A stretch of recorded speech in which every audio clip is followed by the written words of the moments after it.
Now it's my pleasure to introduce someone far more interesting than I am, which is always nice, Robert Jonas.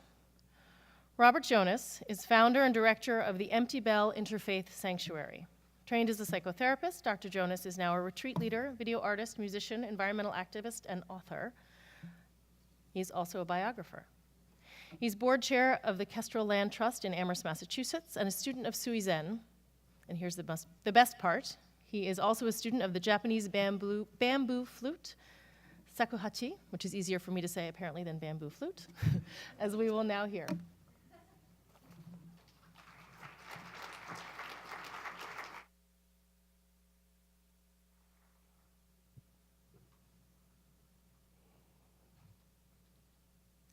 just going to stand here.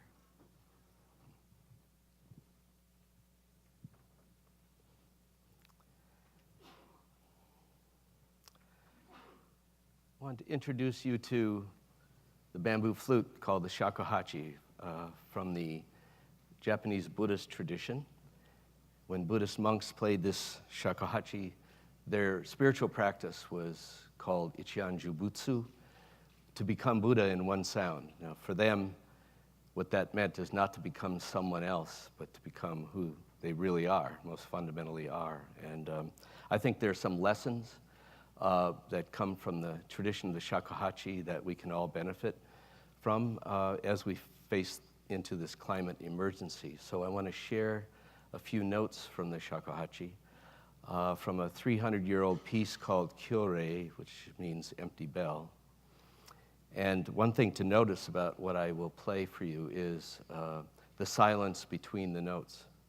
The silence between the notes gives flavor and depth to the notes before and after.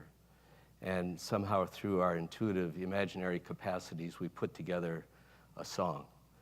Our lives move so quickly on the conveyor belt of time and in the fire hoses of information.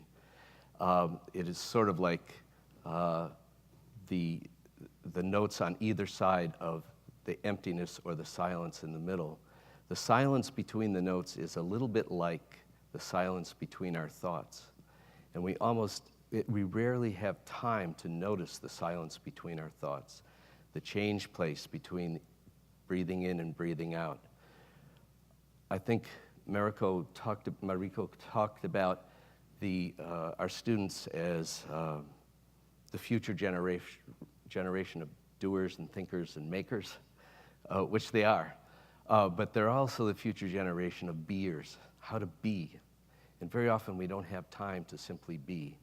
But I do feel like the space between the notes is a little bit like the infinite between the finite. And that is the source of true creativity, because then we're not just repeating what happened yesterday, on and on into the future. Something really new happens between the notes. So let's, if you feel comfortable, you might close your eyes and just notice the silence between the notes and this interesting idea that there is a silence between all our thoughts.